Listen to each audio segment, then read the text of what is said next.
पति पत्नी और वो, और बहुत सारी चीज़ें मैं तो बोल भी नहीं सकती उन्होंने क्या क्या बोला है। थोड़ा सा डर भी बैठ जाता है क्योंकि लोग बोलते भी हैं कि जब बिग बॉस में चले जाते हैं तो आप ना जितना काम कर रहे हो तो उतना खत्म हो जाता है, आपका एक एंड हो जाता है। मतलब मैं ऐसे होगी क्या एलिस बोलती कि देखो बाप बेटी वाला रिलेशन चल रहा है, तो ईशा ने बोला कि यार ये रोमांटिक सीन्स क्यों कर रहे हैं। तो आपने इतना बड़ा और गलत स्टेटमेंट दिया है अपने किसी के लिए। अगर वो फादर डॉटर वाला ही होगा क्योंकि उनकी एज और चाहत की एज में बहुत डिफरेंस है। तो अगर आप ये बोल के आप इतना पति पत्नी और वो वाले में इतना डिस्टर्ब हो गए, इतना दिमाग खराब हो गया, दुश्मनी और दोस्ती में फ़र्क करना सीखे। क्योंकि ये बिग बॉस में तो है ही है, लेकिन अपनी रियल लाइफ में भी बहुत इंपॉर्टेंट होता है कि आप अपने दुश्मन को पहचानें कि आपका कौन दुश्मन है। कई बार दोस्त बन के दुश्मन ही निभाते हैं, तो वो उसको रियल लाइफ में भी वो वैसी ही है। दोस्त जो होते हैं, जो उसके अच्छे दोस्त हैं, वो उनको लेट इट गो करती है। मतलब वो होता है ना कि ये हम लोग का नेचुरल बिहेवियर होता है कि जो हमारे पास हैं हम उनकी वैल्यू नहीं करते, लेकिन जो हमारे ऑपोजिट हैं, जो हमें पसंद भी नहीं करते हैं, जिनसे हमें लेना देना नहीं है, वो उनमें एफर्ट लगाते हैं कि ये भाई हमारे पास आ जाएं या हमारा इनके साथ एक बॉन्ड बन जाए। और मुझे भी बड़ी हैरानी होती है कि विवियन अविनाश से आके पूछते हैं कि मैं ऐसा अभी क्या कर सकता है। मतलब वो ना इनडायरेक्ट पूछते हैं ताकि पब्लिक को ये ना लगे कि मैं उससे कुछ गाइडेंस ले रहा हूँ, पर वो पूछते हैं। तो मुझे ऐसा लगता है कि वो नहीं पूछना चाहिए। अपना एक व्यू पॉइंट स्ट्रेट रखो, फ्रंट पे रखो। आई थिंक उनकी सबको सुननी चाहिए जो उनका ऑरा है, पर मुझे ऐसा लगता है वो कहीं ना कहीं अविनाश की सुनते हैं तो वो थोड़ा डाउन चले जाते हैं, बीच बीच में गायब। First of all good to see you Anupama, कैसी हैं आप? फर्स्ट ऑफ ऑल जानना चाहेंगे आपसे। बहुत अच्छी हूँ, थैंक यू सो मच। चाहत का बिग बॉस में काफी ज्यादा नाम, हर हफ्ते उनका नाम सुर्खियों में आता है, आपको कैसा लग रहा है उनका game plan? To be honest मुझे बहुत अच्छा लग रहा है। मतलब स्टार्टिंग से लेके अभी तक उसका गेम बहुत ही अमेजिंग जा रहा है। Just go with the flow type, क्योंकि उसने ऐसा कुछ नहीं करना पड़ रहा, उसको एक्स्ट्रा एफर्ट नहीं डालने पड़ रहे हैं। जैसे सबको कुछ ना कुछ मुद्दे उठाने पड़ रहे हैं कि अपने सुर्खियों में बने रहने के लिए, लेकिन आई थिंक चाहत ही एक ऐसी है जो कुछ एक्स्ट्रा नहीं करती हुई नज़र आ रही है। वो जस्ट बैठी होती है या पीछे से पास ऑन हो जाती है या जस्ट हंस रही होती है, जो उसकी पायल की छमछम आवाज़ आ रही है। तो आई थिंक यही सब करती हुई नज़र आ रही है और इसमें मुझे ऐसा लगता नहीं है कि फिर भी लोगों की टारगेट में है वो। तो आई थिंक मुझे लगता है कि ये ना करते करते भी सब टारगेट में है, तो फिर अच्छा ही गेम चल रहा है उसका। अनुपमा, साथ में ये आप दोनों ने शो किया है ना जी, अविनाश को भी अच्छे तरीके से जानती है आप और चाहत को जानती हैं, तो क्या अविनाश रियल है इस समय बिग बॉस हाउस में या चाहत रियल है? देखिए ऑब्वियसली अविनाश भी रियल नहीं होगा, क्योंकि एज अ पर्सन कोई भी ऐसा तो नहीं होता है कि छोटे छोटे मुद्दों को इतना बड़ा बना देना।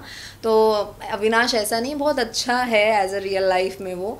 और चाहत जैसी है वो वैसी दिख भी रही है, क्योंकि वो एक्स्ट्रा एफर्ट तो नहीं डाल रही है। तो मुझे लग रहा है कि अविनाश जैसा है वैसा वो नहीं दिख रहा है उसमें, बट चाहत जैसी है वो वैसी ही दिख रही है। क्योंकि आप जैसे अविनाश को देख रहे हैं, सब लोग उसको एक विलन नाम दे रहे हैं उसको, तो वो विलन वो खुद बनना चाहता है शो में, इसीलिए वो एज पर्पसली ये सब चीज़ें कर रहा है। बट चाहत का जो गेम चल रहा है, और अगर आप वन डे से लेके आप अभी तक भी देखेंगे तो कोई भी ये नहीं कहेगा कि इसने ये जानबूझकर किया, चाहे कोई भी चीज़ें हों। अभी कल के एपिसोड में भी अविनाश की उसने तारीफ़ की है कि हाँ वो बहुत ही डाउन टू अर्थ है, बहुत ही हम्बल है, काम बहुत अच्छे से करता है। तो आई थिंक अगर वो उनकी नहीं बनती है तब भी अगर चाहत उसकी बड़ाई कर रही है, तो आई थिंक उसमें चाहत अपना एक होता है ना एज अ पर्सन दिखा रही है कि वो कैसी है। तो मुझे लगता है कि वो जैसी दिख रही है वैसी ही है, वरना वो वहाँ पर बैक बिचिंग कर सकती थी, उसके पास मुद्दा था, लेकिन उसने नहीं कि, उसने बोला या ही इज़ गुड। कहीं ना कहीं अविनाश चाहत को नीचा दिखाने की कोशिश पूरी तरीके से करते हैं, जैसे कि पानी फेंकने वाला एक सीन हुआ था, उनके पेरेंट्स आए थे घर के अंदर, आपको कितना उस बातों में सच्चाई लगता है? देखिए टू बी ऑनेस्ट मुझे स्टार्टिंग में लगा था कि चाहत ने गलत किया है, क्योंकि पानी फेंकना is not a good thing, क्योंकि मुझे लगा उसने खाना खाया है तो पानी क्यों फेंक रही है। बट बाद के एपिसोड में जब मैंने पूरा देखा तब मुझे समझ में आया कि अच्छा ओके, तो मतलब उसने किसी और का खाना खाया था और वो फ्रस्ट्रेशन रहती है अंदर कि बिग बॉस में मैं अपने बलबूते आई हूँ और मुझे पर किसी का एहसान लेना पड़ रहा है, क्योंकि आज नहीं तो कल जो है शिल्पा जी मुझे टॉन्ट देके या सुना देंगी कि तुमने मेरा खाना खाया था, मैंने तुम्हें दिया था। तो ये चीज़ आज नहीं तो कल निकलती है और चाहत को मालूम है ये उठेगी बात। तो उसने उस फ्रस्ट्रेशन में कि मेरे को किसी और का खाना खाना पड़ा क्योंकि तुमने खाना नहीं दिया, तो वो फ्रस्ट्रेशन निकली। फिर मुझे लगा कि हाँ तब चाहत ने ये तो बिल्कुल सही किया, पानी फेंकना, क्योंकि उसने तो बहुत कुछ किया अविनाश ने, उसने तो सिर्फ एक पानी फेंका है जो एक शौक था। तो और उसने पूरा बदला भी लिया, अविनाश ने उसको एंड तक नहीं छोड़ा है। तो उसकी मम्मियों का जो कहना था, जो कैरेक्टर पे भी बात उठाई थी, तो वहाँ मुझे लगा था कि शायद अविनाश की मम्मी को एक चीज़ बोलनी चाहिए थी कि बेटा तुमने जो किया उसमें मैं कुछ नहीं बोलूँगी, चाहे तुम भूखा मारो किसी को, लेकिन तुम किसी लड़की के कैरेक्टर पे अगर बातें उठाओगे तो ये टॉपिक छोड़ के तुमने सब सही किया, बस इस पे तुम्हें मतलब उसकी मम्मी को बोलना चाहिए था कि वो गलत था। उनकी मम्मी कहीं ना कहीं पूरे एपिसोड में बहुत गलत दिखाई दी, क्योंकि वही चाहत की मम्मी ने बहुत अच्छे से स्टैंड लिया चाहत के लिए, और अविनाश को भी कहीं ना कहीं उन्हें बताया कि उनकी औकात क्या है। yes. और रही बात में, एक काफ़ी मुद्दे उठते हैं बिग बॉस हाउस में हाइजीन को लेकर, जहाँ चाहत को बोला जाता है चाहत बहुत वॉशरूम को गंदा कर दिया। yes, आप तो साथ में रहे हो, साथ में हर चीज़ें शेयर भी किए होंगे, क्या सच में चाहत इन सब चीज़ें करती हैं या फिर ये सब सिर्फ एक मुद्दे बनाने का टॉपिक रहता है? देखिए मुझे लगता है कि मुद्दे ही बन रहे हैं, क्योंकि एज अ प्रूफ ऐसा कुछ नहीं आया है। क्योंकि अगर सच में चाहत ने किया होता तो जो इसके इतने सारे दुश्मन बोलेंगे, आई थिंक वो खड़े हैं, वो क्लियर करेंगे कि ये देख लो अभी निकली है और इसने ये किया है। बट ऐसा कुछ है ही नहीं है, क्योंकि हम लोग रहे हैं तो उसको मालूम है कि वो ऐसा इतना गंदा कोई नहीं कर सकता है। मुझे लगता है कर जो रहा होगा वो सबसे साइलेंट है क्योंकि जो गंद फैलाते हैं या जो चीज़ करते हैं ना, वो हमेशा चुप रहते हैं, और जो नहीं करते उन पे बेकार में बवाल मच जाता है। जो आज भी का एपिसोड मैं देख रही थी तो जस्ट वो चाहत जो कह रही थी, एक हुआ है वॉशरूम वाला फिर से सीन, तो कि भाई मैं लास्ट में नहीं गई हूँ, तो आई थिंक उसको बोलने की ज़रूरत नहीं है। अब इस चीज़ पे बहुत मुद्दा बन चुका है एक वॉशरूम को लेके, और इतनी गंदगी कोई नहीं फैलाएगा भाई सबको अपने अपनी पर्सनल हाइजीन होती है, लेकिन इतना गंदा अगर कोई कर रहा है तो वो फिर पर्पसली कोई कर रहा है जो किसी और पे टारगेट जाए। राइट मैम, ये भी साथ ही साथ जानना चाहेंगे विवेंद्र और चाहत की जिस तरीके से बिग बॉस केमिस्ट्री बना रहे हैं, आपको क्या लगता है कि सच में केमिस्ट्री है कि ऐसे सिर्फ बिग बॉस हाईलाइट कर रहे हैं? बिग बॉस ऑब्वियसली हाईलाइट कर रहे हैं, क्योंकि आई थिंक स्टार्टिंग से जैसे विवियन उनको कुछ ना कुछ टॉन्ट मारते रहते हैं, तो चाहत ने एक टाइम पे बोला कि भाई इग्नोर करती रही, नहीं बोलूँगी, पर अब भी उसने बोल दिया कि भाई अब बस करो, अब वो भी आंसर देने लग गई है। तो बिग बॉस को भी थोड़ा सा चाहिए था शायद मसाला, होता है कि एक ऑन स्क्रीन जो दुश्मनी होती है वो बाहर रोमांटिक दिखाओ तो पब्लिक को मज़ा आता है। तो आई थिंक वो एक बनाने की कोशिश की है, जो एक चाहत गर्दन पे हाथ रख के क्लोज हो रही थी तो जब विवियन बोलती है हर चीज़ में आप ऊपर क्यों चढ़ जाती है, यहाँ वो बैठ के डायलॉग बोलेगी क्या, तो वो एक मस्ती मजाक अच्छा लग रहा है, दोनों का चल रहा है, चलो एक अलग साइड देखने को मिल रहा है। तो मुझे मज़ा आया मतलब देख के कि चलो जो स्टार्टिंग में चल रहा था वो थोड़ा सा मतलब किसी का सेंस नहीं बन रहा था, वो ऐसे ही कुछ भी चल रहा था, बट अब मुझे देख के लग रहा है कि चलो कुछ मुद्दा ना होते हुए भी एक रोमांटिक सीन टाइप दिखाने की कोशिश कर रहे हैं, तो रियल लाइफ में ना से चलो इसी में दिखा देते हैं। अविनाश बिना बात के हर किसी के मुद्दे में जो पढ़ते हुए नजर आते हैं और लाउडली होते हुए नजर आते हैं, क्या लगता है वो सही है रहता है? अविनाश देखिए अभी क्या है कि सबने एक पैटर्न पकड़ा होता है, जब आप क्योंकि ना डेस्परेसी दिख जाती है कि आपको बिग बॉस में आना है तो आपको ये चीज़ें तो करनी पड़ेंगी, किसी किसी की चल जाती हैं, किसी किसी की नहीं चलती हैं, और मुझे लगता है अविनाश स्टार्टिंग से ही पंप आउट हो गया था एकदम हाई पिच पे, तो मुझे लगता है उसने वो चीज़ पकड़ ली है। जैसे बहुत सारे पिछले कंटेस्टेंट आए हैं जो आते ही चढ़ गए हैं, आते वो सीधा ना लाइमलाइट में आ जाते हैं, तो आई थिंक वो उसको मालूम होगा क्योंकि रियल लाइफ में तो नहीं है वो ऐसा अच्छा है, तो इसीलिए शायद उसने वो पकड़ के वो वहाँ पर हाइप लेने की कोशिश कर रहा है कि ताकि मैं ही सिर्फ नज़र में रहूँ, और वो उसका सक्सेसफुल हुआ है। वो आपको अब तक बिग बॉस हाउस में चाहत का कोई फ्रेंड दिखा जो चाहत के साइड से लड़े, चाहत को सपोर्ट करे? देखिए मुझे ऐसा लगता है कि एज अ फ्रेंड बोलेंगे तो सिर्फ बग्गा जी में भी एक ट्रू फ्रेंड बोल सकते हैं ना, वो बैक बिचिंग करते हैं ना कुछ ऐसा वैसा करते हैं कि एक साइड लाइन बने। और रजत भी काफी सपोर्ट, हाँ मतलब रजत पहले तो बिल्कुल नहीं थे, अब थोड़ा बहुत रहने लग गए हैं, और उनकी थोड़ा सा नोक झोंक में भी मज़ा आता है कि रजत पहले मुझे इतने नहीं थे पसंद, लेकिन अब थोड़ा सा ठीक अच्छा गेम खेल रहे हैं, तो सही है, और दोनों की नोक झोंक चलती रहती है, वो भी मज़ा आता है। और मुझे लगता है कि जैसे विवियन जो थे बीच में, मुझे ऐसा लग रहा था कि ये कहीं ना कहीं अविनाश की शेडो में आ गए, मतलब उनका जिस तरह से ऑरा है और जिस तरह से वो बात करते हैं, जो उनका वे ऑफ टॉक है एज अ पर्सन, मुझे ऐसा लगता है कि वो कहीं ना कहीं अविनाश, मुझे वही तब से फील भी हो रहा था कि क्योंकि अविनाश भी बच्चा है उनके आगे, ऑब्वियसली है, हम सब वही हैं, हम अभी अभी आए हैं, वो अपने काम के धुरंधे रह चुके हैं, तो मुझे लगता है कि उनका एक ऑरा बहुत हाई है और उनको वो मेंटेन करना चाहिए। और मुझे ऐसा लग रहा था कि अगर शायद वो अविनाश की टीम में ना होते तो आई थिंक वो उनका एक अलग ऑरा होता।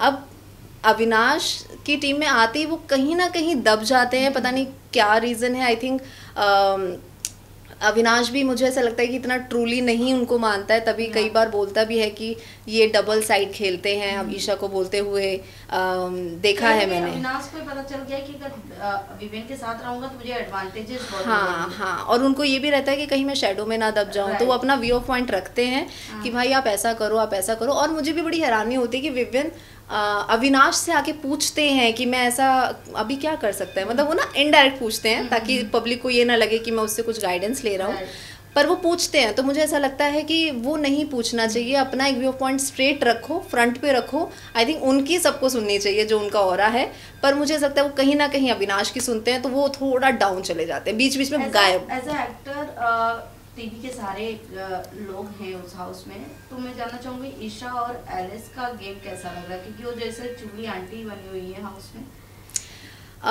देखिए अभी तक मुझे ऐसा समझ में आ रहा था कि चुगलियाँ, हाँ मुझे किसी मीडिया पर्सन ने भी कहा था कि उनका चुगलियाँ चाचियाँ नाम रखा है उनके ग्रुप का, तो मुझे भी ऐसा था अच्छा ऐसा रखा है क्या।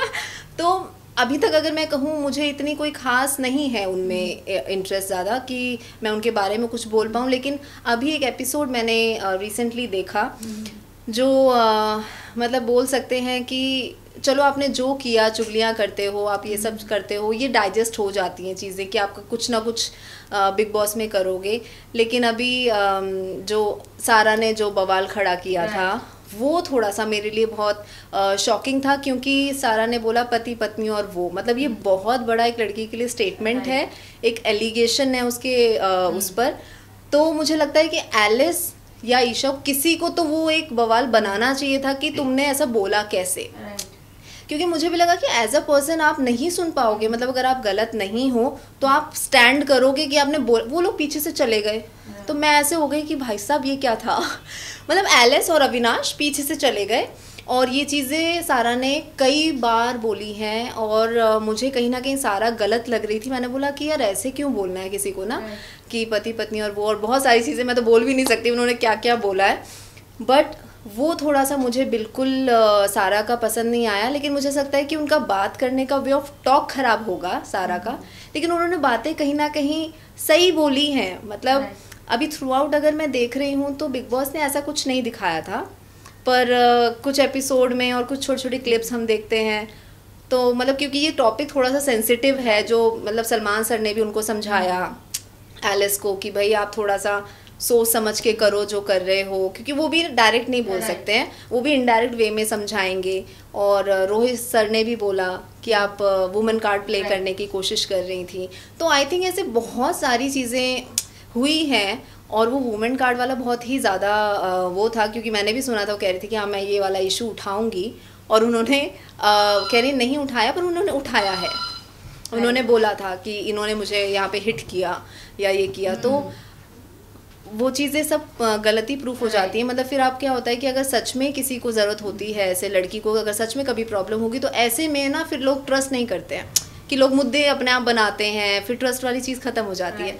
तो मुझे लगता है एक ईशा ने एक बोला था चाहत को, जब आरफीन और चाहत ऐसे ऐसे एक होता है ना अच्छा सॉफ्ट बॉन्ड बनाते हैं, तो वहाँ पे उन्होंने ज़रूर बोला था कि एलिस बोलती कि देखो बाप बेटी वाला रिलेशन चल रहा है, तो ईशा ने बोला कि यार ये रोमांटिक सीन्स क्यों कर रहे हैं। तो आपने इतना बड़ा और गलत स्टेटमेंट दिया है अपने किसी के लिए, अगर वो फादर डॉटर वाला ही होगा, क्योंकि उनकी एज और चाहत की एज में बहुत डिफरेंस है। तो अगर आप ये बोल के आप इतना पति पत्नी और वो वाले में इतना डिस्टर्ब हो गए, इतना दिमाग खराब हो गया, तो आई थिंक आप किसी और के बारे में भी यही चीज़ें बोल रहे हो, जो शायद चाहत को भी पता भी नहीं है। तो वो गलत था। आपसे जानना चाहूँगी, अगर आप एज अ कंटेस्टेंट जाती हैं, सपोर्टर जाती हैं बिग बॉस हाउस में, तो चाहत को किस तरीके से सपोर्ट करेंगी और क्या उससे वो बातें बताएंगे कि उसके लिए एक एडवांटेजेस हो? देखिए मैं एडवांटेज ऑब्वियसली चाहत को यही बोलूँगी कि दुश्मनी और दोस्ती में फ़र्क करना सीखे, क्योंकि ये बिग बॉस में तो है ही है, लेकिन अपनी रियल लाइफ में भी बहुत इंपॉर्टेंट होता है कि आप अपने दुश्मन को पहचानें कि आपका कौन दुश्मन है। कई बार दोस्त बन के दुश्मनी निभाते हैं, तो वो उसको रियल लाइफ में भी वो वैसी ही है, उसको सच में नहीं मालूम होता। वो क्या होता है कि वो दोस्त जो होते हैं, जो उसके अच्छे दोस्त हैं, वो उनको लेट इट गो करती है। मतलब वो होते हैं ना कि ये हम लोग का नेचुरल बिहेवियर होता है कि जो हमारे पास हैं हम उनकी वैल्यू नहीं करते, लेकिन जो हमारे ऑपोजिट है, जो हमें पसंद भी नहीं करते हैं, जिनसे हमें लेना देना नहीं है, वो उनमें एफर्ट लगाते हैं कि ये भाई हमारे पास आ जाए या हमारा इनके साथ एक बॉन्ड बन जाए।